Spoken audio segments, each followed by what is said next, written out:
नमस्कार. आज अधिक मासातील पहिल्या गुरुवारी गुरुपुष्यामृताचा योग जुळून आलेला आहे. शुभ मुहूर्त आणि सविस्तर माहिती जाणून घ्या. मराठी वर्षात सुमारे दर 3 वर्षांनी येणारा अधिक मास सुरू आहे. यंदा 2026 चा अधिक मास अतिशय शुभ आणि अधिक पवित्र मानला गेला आहे. ज्येष्ठ अधिक महिना सुरू होताच विनायक चतुर्थीला अंगारक योग जुळून आला. यानंतर आता अधिक मासाच्या पहिल्या गुरुवारी गुरुपुष्यामृताचा अत्यंत चांगला योग जुळून आलेला आहे. गुरुपुष्यामृत योग म्हणजे काय? या काळ शुभ का मानला जातो? गुरुपुष्यामृत काळात नेमके काय करणे पुण्यकारक ठरते? सविस्तर जाणून घेऊया. 17 मे 2026 रोजी पवित्र अधिक ज्येष्ठ मासाला सुरुवात झाली असून 15 जून 2026 रोजी या महिन्याची सांगता होणार आहे. अधिक मासाला पुरुषोत्तम मास असेही संबोधले जाते. या विशेष 30 दिवसांच्या काळात शास्त्रोक्त पद्धतीने आणि मनोभावे भगवान विष्णू, कुलदेवता, इष्टदेवता, आराध्य देवता, सद्गुरू यांची उपासना केल्यास भक्तांना जीवनात अफाट लाभ आणि आध्यात्मिक उन्नती मिळते असे मानले जाते. गुरुवार 21 मे 2026 रोजी गुरुपुष्यामृत योग आहे.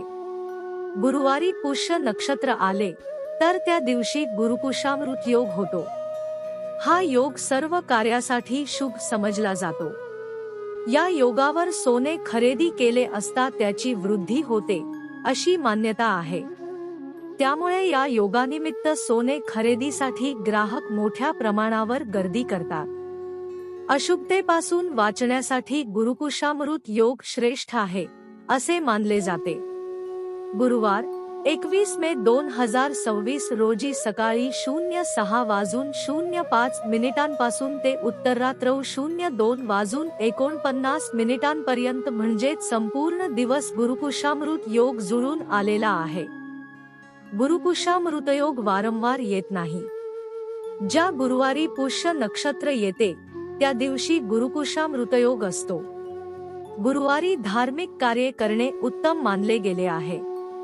पुष्य नक्षत्र सर्व प्रकारांच्या कार्यांसाठी अत्यंत शुभ मानले गेले आहे. पुष्यचा अर्थ आहे पोषण करणारा, शक्ती देणारा, ऊर्जा देणारा. पुष्याचे आधीचे नाव तिष्य असे. त्याचा अर्थ आहे शुभ, सुंदर, सुख संपदा देणारा. जाणकारांच्या मते पुष्य नक्षत्र अतिशय शुभ आणि कल्याणकारी आहे. ऋग्वेदात पुष्याला तिष्य म्हणजे मंगलदायी किंवा मांगलिक तारा असेही म्हणतात. गुरुपुष्य योगामध्ये नवीन वाहन खरेदी करू शकतो. या कालावधीत नवीन घर खरेदी करता येते किंवा मग नवीन घराचे बांधकाम करू शकतो. गुरुपुष्यामृत योगात व्यवसाय, व्यापार या संबंधित महत्त्वाची कामे करता येऊ शकतात. अडकले पैसे परत मिळवण्याच्या योजनेवर काम करता येऊ शकते. पैशांशी संबंधित काही समस्या असतील तर गुरुपुष्यामृत योगामध्ये लक्ष्मीची पूजा करावी. गुरुपुष्यामृत योगात लक्ष्मी स्तोत्राचे पठण करावे. असे केल्याने जीवनात सुखसमृद्धी येते. लक्ष्मी देवीच्या कृपेने धनप्राप्ती होते असे म्हटले जाते. तसेच 52 श्लोकी गुरुचरित्र, दत्त बावनी अशी दत्तगुरूंची स्तोत्रे म्हणावीत किंवा श्रवण करावीत. स्वामींचा तारक मंत्र अवश्य म्हणावा.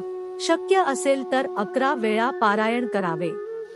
शक्य असेल तर विष्णू सहस्रनाम, व्यंकटेश स्तोत्र म्हणावे. आपल्या कुलदेवतेची जी शक्य असेल ती उपासना करावी. आपल्या जीवनात यशाच्या प्राप्तीसाठी गुरुपुष्यामृत योग दिनी कोणत्याही नवीन कार्याचा आरंभ केला जातो. नव्या व्यापाराची सुरुवात करणे, नवे काम हाती घेणे, बंद पडलेले काम सुरू करणे असे केल्यास मोठे यश प्राप्त होते असे सांगितले जाते. अन्य कोणत्याही कामांसाठी हा योग शुभ असला तरी या दिवशी विवाह करत नाहीत. कारण पुष्य नक्षत्र विवाहास वर्ज्य मानले आहे असे सांगितले जा. गुरुपुष्यामृत योगात लक्ष्मी देवीचे विशेष पूजन केले जाते. या दिवशी केलेले लक्ष्मी पूजन अत्यंत शुभ आणि लाभदायक मानले जाते. गुरुपुषामृत योगाचे फार महत्त्व आहे. या दिवशी हाती घेतलेल्या कामांमध्ये यश मिळवायचे असल्यास आपल्या कुलदेवतेची मनोभावे पूजा करणे शुभ फलदायक असते, असे सांगितले जाते. गुरुपुषामृत योग पूजा, मंत्रतंत्र, संकल्प, साधना, जप करण्यासाठी उत्तम आहे. गुरुपुष्य योगदिनी गुरुमंत्र घेणे उत्तम असते. अधिक मासातील पहिल्या गुरुपुषामृताचा सुवर्णयोग, भाग्योदयाचा शुभ काळ ही 5 कामे अवश्य करा. मराठी वर्षात सुमारे दर 3 वर्षांनी येणारा अधिक मास सुरू आहे. यंदा 2026 चा अधिक मास अतिशय शुभ आणि अधिक पवित्र मानला गेला आहे. ज्येष्ठ अधिक महिना सुरू होताच विनायक चतुर्थीला अंगारक योग जुळून आला.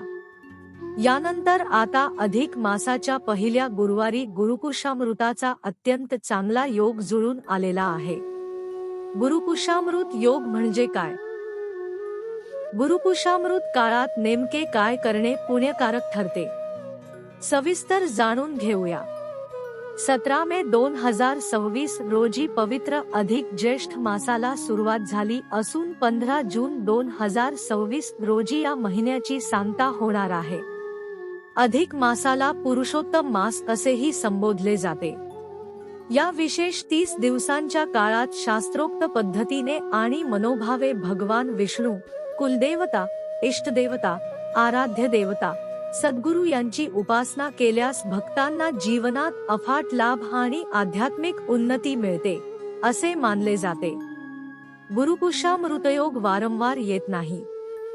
ज्या गुरुवारी पुष्य नक्षत्र येते त्या दिवशी गुरुपुषामृतयोग असतो. गुरुवारी धार्मिक कार्ये करणे उत्तम मानले गेले आहे. पुष्य नक्षत्र सर्व प्रकारांच्या कार्यांसाठी अत्यंत शुभ मानले गेले आहे. पुष्यचा अर्थ आहे पोषण करणारा, शक्ती देणारा, ऊर्जा देणारा. पुष्याचे आधीचे नाव तिष्य असे. त्याचा अर्थ आहे शुभ, सुंदर, सुख संपदा देणारा. जाणकारांच्या मते पुष्य नक्षत्र अतिशय शुभ आणि कल्याणकारी आहे. ऋग्वेदात पुष्याला तिष्य म्हणजे मंगलदायी किंवा मांगलिक तारा असेही म्हणतात. गुरुपुषामृत योगात लक्ष्मी देवीचे विशेष पूजन केले जाते.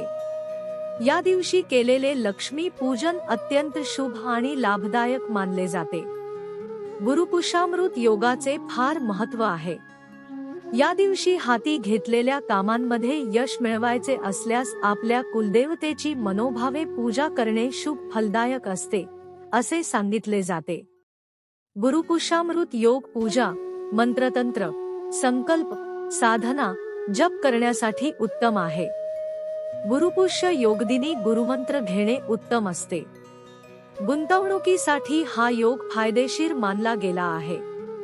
विशेष म्हणजे या दिवशी कुलदेवीची सेवा अवश्य करावी. तुम्हाला ही माहिती कशी वाटली कॉमेंट मध्ये नक्की सांगा आणि चॅनलला सबस्क्राइब जरूर करा.